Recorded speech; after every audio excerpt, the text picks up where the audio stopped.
आत्याच्या बंधनातून हरवत चाललेलं आत्या नावाचं मायाळू पात्र. आपण सर्व अलीकडेच रक्षाबंधन हे सण अतिशय उत्साहाने साजरे करतो. दिवाळी, अक्षय तृतीया आणि रक्षाबंधन हे सण आले म्हणजे साहजिकच सासरी गेलेल्या प्रत्येक माहेरवाशिणीला माहेरची ओढ लागते. तिनं कितीही सुखात संसार थाटला असेल तरी तिची माहेरची ओढ ही काही औरच असते.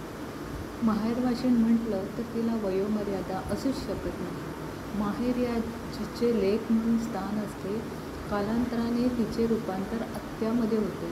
माहेरी तिची जागा त्याच घरात नव्याने उदयास आलेली भावाची मुलगी लेक घेते आणि आत्याचे तिच्याच माहेरी हळूहळू महत्त्व कमी होत जाते.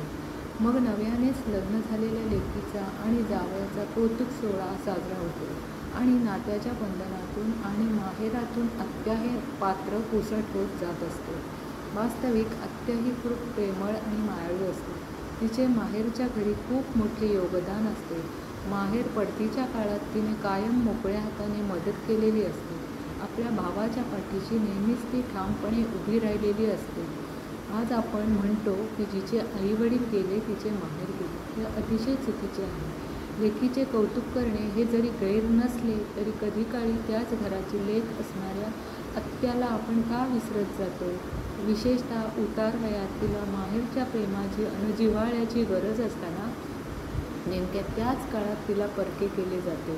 तिचे आईवडील नसले म्हणजे तिचा माहेरवरचा हक्क संपला का? का तिला खरंच माहेरची ओढ नसते का?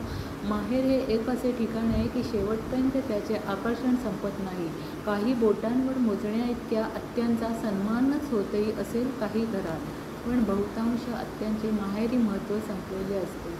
समाजाने मानसिकता बदलायला हवी. प्रत्येक भावाने आपल्या लेकी इतका नसला तरी आपल्या बहिणीचाही यथोचित सन्मान करायलाच हवा आणि आपल्या येणाऱ्या पिढीलाही आत्याचे महत्त्व सांगायला हवे.